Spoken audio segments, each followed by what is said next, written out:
Every personal finance journey has a list of purchases that look completely different in retrospect that they did at the time, and not the obvious bad decisions, the impulse buys you knew were questionable even as you were making them, and the confident ones, the purchases you researched budgeting for, felt good about, and then watched quietly undeliver for years until the day you finally admitted to yourself that the money had not produced what you paid for it to produce.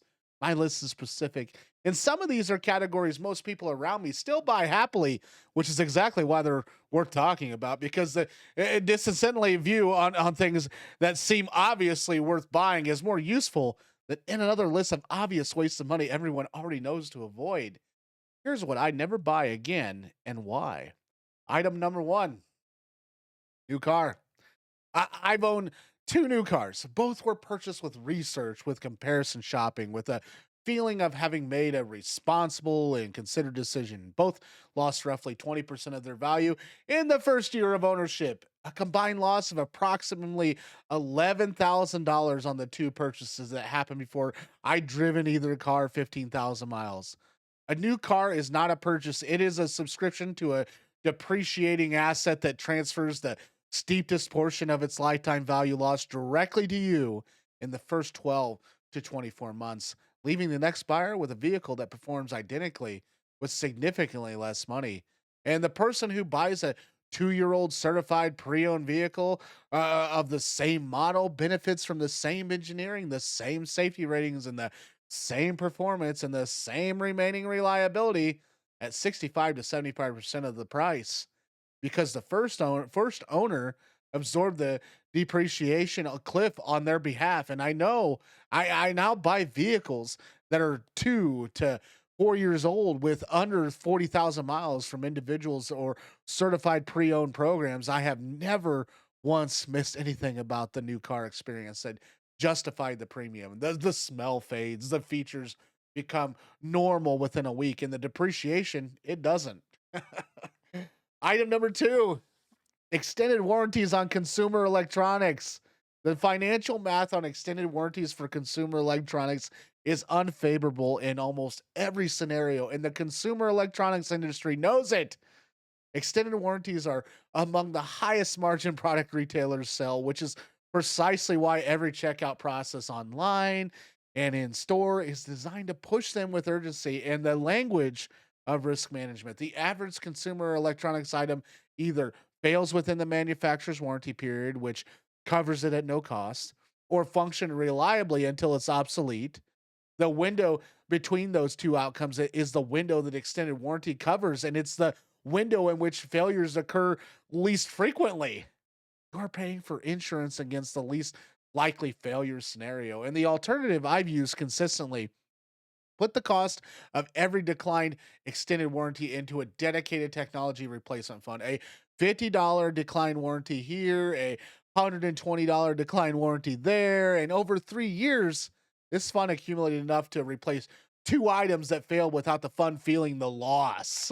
And the fund strategy is self insurance at the actuarial rate that works in your favor rather than the retailers. The exception: extended warranties on appliances with high repair costs and high failure rates, refrigerators, so washing machines, dishwashers, where repair costs can approach or exceed replacement value, and where the warranty coverage represents genuine value. Consumer electronics, phones, tablets, and televisions, decline them without guilt. Don't worry about it. Item number three, something I do need to do actually, but gym memberships I didn't use.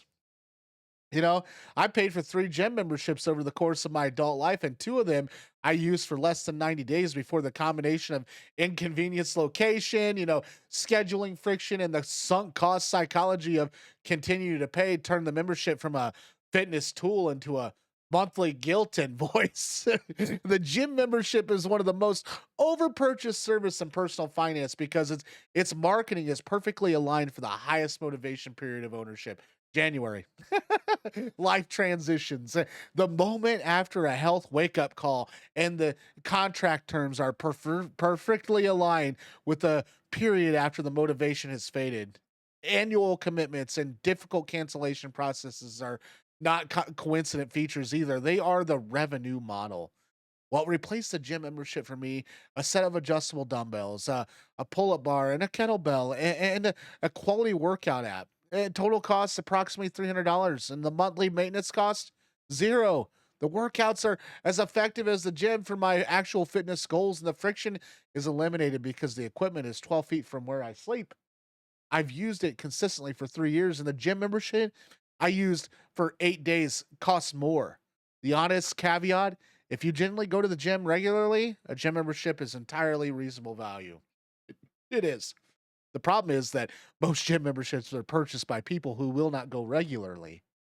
And the purchase that made at the precise moment, they feel most certain they will. That certainty is the thing I never trust again.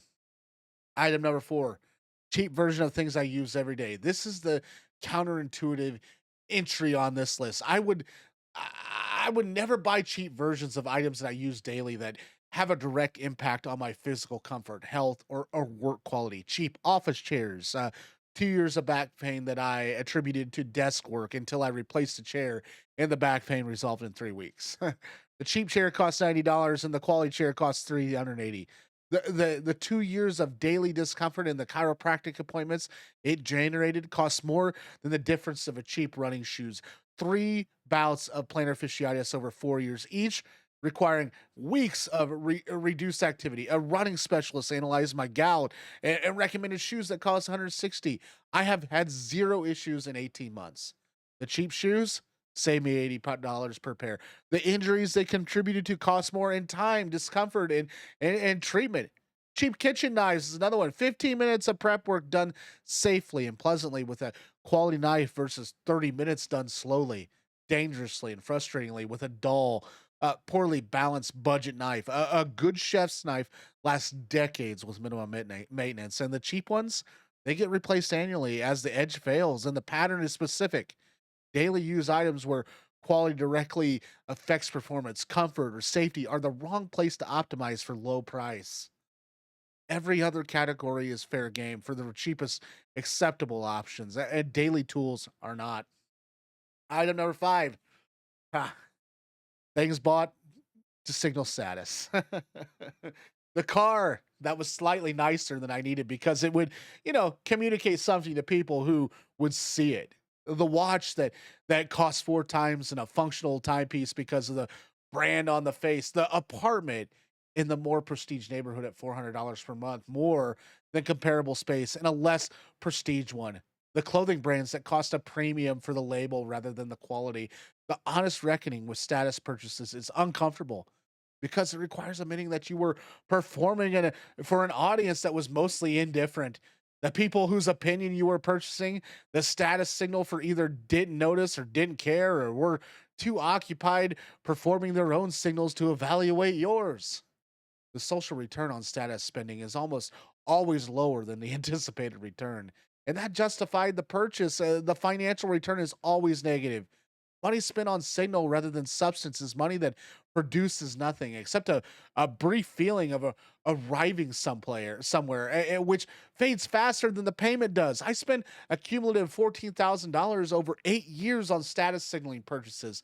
I can specifically identify clothing, vehicles, accessory, address. That $14,000 invested on a 7% return over 20 years would be $54,000. I have no equivalent to show for what I actually spent it on. The things are gone or forgotten, and the opportunity is permanently foreclosed. What all what of all of these have in common though? Every item on this list represents a purchase where I optimize for the wrong variable. The new car optimized for the new car, feeling instead of a transportation value. The extended warranties optimized for anxiety and reduced instead of financial efficiency. The gym membership optimized for the motivated version of myself instead of the actual one. The cheap daily tools optimized for the purchase price instead of the total cost of ownership. The status purchase optimized for external perception instead of internal value. The purchases that deliver genuine value over time, the tools I use daily that perform well, the experiences I choose deliberately over things. The savings that compound into choices were the ones where I optimize for variable that actually matter. The problem is not that identifying the right variable at the moment of purchase requires a kind of honest self-knowledge that's easier to access in retrospective than in the store. This list is my retrospective. Use it before you purchase, but not after.